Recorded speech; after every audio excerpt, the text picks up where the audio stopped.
Hey, this is Mahaffey from Inglorious Gamer, and I'm here with Geoff Ramsey from Howdy. Achievement Hunter. That's true, sure. How you doing today? I'm doing all right, Matthew. How are you doing? I'm good. So, Achievement Hunter just recently launched a Let's Play channel. Yeah. So, what led to the decision to not break away, but create a different channel away from the Rooster Teeth channel? Well, it's something that we'd always kind of flirted with. A lot of other people do it on YouTube. And I secured the name Let's Play on a whim like 3 years ago. Like, we did like a name grab on YouTube where we thought, like, if we're ever going to expand our presence on YouTube, what are all the channels we would want to get? And it was actually Michael's suggestion to start doing Let's Plays, and I looked at the account and it hadn't been used in like 5 years, so I was like, oh, fuck it, I'll just ask them for it. Who knows? And they gave it to us, and then amongst a ton of other names, I think I asked for like 16 different names, and we got like 15 of the 16. And then we sat on it for a really long time. It's something that we kind of struggled with as a company, because it's like, ideally we want everybody to come to roosterteeth.com or achievementhunter.com to view our content, but we recognize that that's not the reality. YouTube is the juggernaut that it is, and so we kind of struggled with, like, do we put everything in a big box on the Rooster Teeth channel and people have to wade through it, or do we segment it out? And since the Let's Play was kind of a new product and pretty different than I guess the stuff that we had done before, we thought we'd give it a shot with that one. Yeah. And so and since we had the name, we thought, screw it. We wanted to go up to do like 5 a week, and those are long products, so like anywhere from 30 minutes to like an hour and a half. So we thought this would be a good one to test the waters and see if like splitting up the channels makes sense. Right. And it worked out exceptionally well, so awesome. It was good. I don't know that it would work for every, like, I don't know that we should, like, it would necessarily make sense to have a Fails of the Week channel or whatever, but we wanted to have daily Let's Play content, so we thought if that's the only product we have that is daily, so why not give it a shot in its own space. That's awesome. The Let's Plays and the Let's Builds, like you said, they're longer videos than your normal achievement videos and whatnot.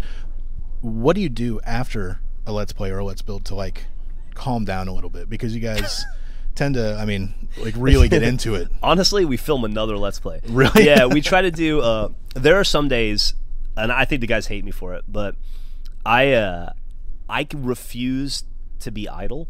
You know, I won't let us be idle. So there are some days when we just have a kind of a clear docket where I'll make the guys film like 4 or 5 Let's Plays in a row. And then I don't know what they do after that. I assume they go home and they like punch a picture of me or whatever. Yeah. But for Gavin and I, because we live together, we will typically do like a post-mortem. I pick most of the games that we do Let's Plays for, and then Gavin is kind of like my creative partner in the design front. I mean, other guys pick Let's Plays and stuff too, but for the most part, like, trying to decide, like, what do we play this week? Do we play Grand Theft Auto? What kind of Grand Theft Auto game do we play? What do we do with Minecraft? A lot of it is it's Gavin and I coming up with ideas, or trying to adapt an idea that somebody else had. So then when a Let's Play's over for us, and I can't speak to Ray or Michael or those guys, but we typically leave work and we go to a bar and we sit down and we talk about what worked and what didn't work, and like how to, I guess, improve or adapt the next time we do it. Right. It's actually a pretty boring, serious affair. I think Gavin and I probably take our Let's Plays more seriously than anybody in the world takes Let's Plays seriously. That might be true. Yeah. Speaking of getting people to focus, Achievement Hunter is made up of a lot of dynamic personalities. There are 10 of us now. Yeah, and each person brings something new to the table, but it's very, very dynamic. Yes. What's your approach to getting everybody under the same, like, it's a really good question, Matthew, actually, because the company, Rooster Teeth, the company, has grown very quickly over the last couple of years. I mean, we went from, like, we moved into our new building 3 years ago. I think there were 14 of us. Now there's 56 or 58 of us or something. Right. It's ridiculous. But I'm still, in my head, in a spare bedroom with Bernie and Gus. Yeah. Where we started 10 and a half years ago. And I wanted to kind of recreate that atmosphere with, I think it's great, the growth in the company. Ruby and Red vs. Blue and the things that the animation department are doing are amazing. But I've always just kind of wanted to be in a spare bedroom sitting on a sofa with my friends, you know? And the fact that I could make a living doing that, it's like, it's ridiculous. It's a dream come true. So my approach to Achievement Hunter was to kind of emulate that and kind of recreate it. Right. So I'm really probably obnoxiously protective of the dynamic of the group, and so it's really hard for me to hire somebody. Like, right. Even though I know like we need a person, it's really like poor Ryan. We were talking about this in the Achievement Hunter panel today. I made him drive up 4 hours one way to tape 3 times. I made him do 3 separate interviews. I interviewed 17 people before I got to Ryan, and it's just like the worst thing you could do when you have a really good working dynamic of I guess entertaining people is throw somebody into the mix who's not going to gel. Right. You know, and so I put a lot of thought and effort into, like, for instance, not every Let's Play can be all 6 of us. Right. So, or the 6 of us that are on camera. I would like to get Caleb and Lindsay and those guys in more, and I'm trying to work that in. But so I spent a lot of time thinking, like, if we're going to play this game, who are the 4 that are going to work the best in this game? So there's actually a lot of behind the scenes like thought and discussion. Usually I use Gavin as my sounding board, and yeah, I think I'm probably really obnoxious and kind of hard to work with in that regard, because like I really pay a lot of attention, because that, like, I think that the strength of Achievement Hunter, or the strength of any entertainment company, is the dynamic between the people. Like, for instance, Always Sunny in Philadelphia is the best show I've ever seen. Right. And it's great because those 5 people work so well together, and they don't fuck with that process. Right. You know, they know what works and they play to those strengths.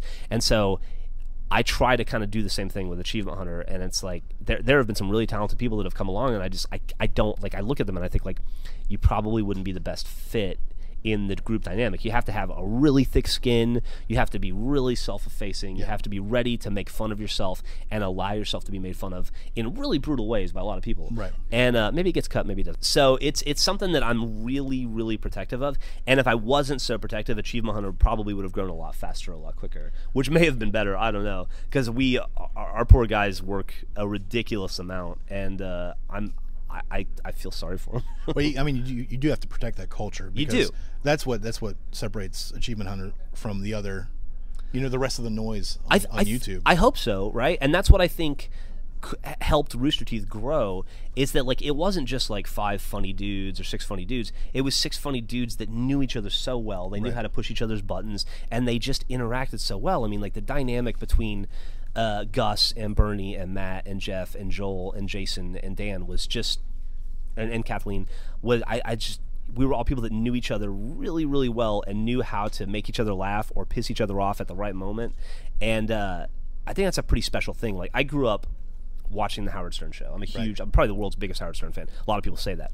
But, like, the strength of that show isn't strippers coming in, it isn't people getting naked, it isn't people playing, like, anal ring toss or whatever dumb thing they do.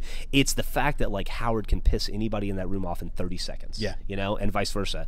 And that's the stuff that's interesting. And I really have always kind of admired that ability to get a group of people together that know each other so well they can bring out the best and worst of each other instantly. Absolutely. And that's on a much dumber, less talented level. I've always kind of wanted to, I guess, emulate that. Yeah, that's awesome.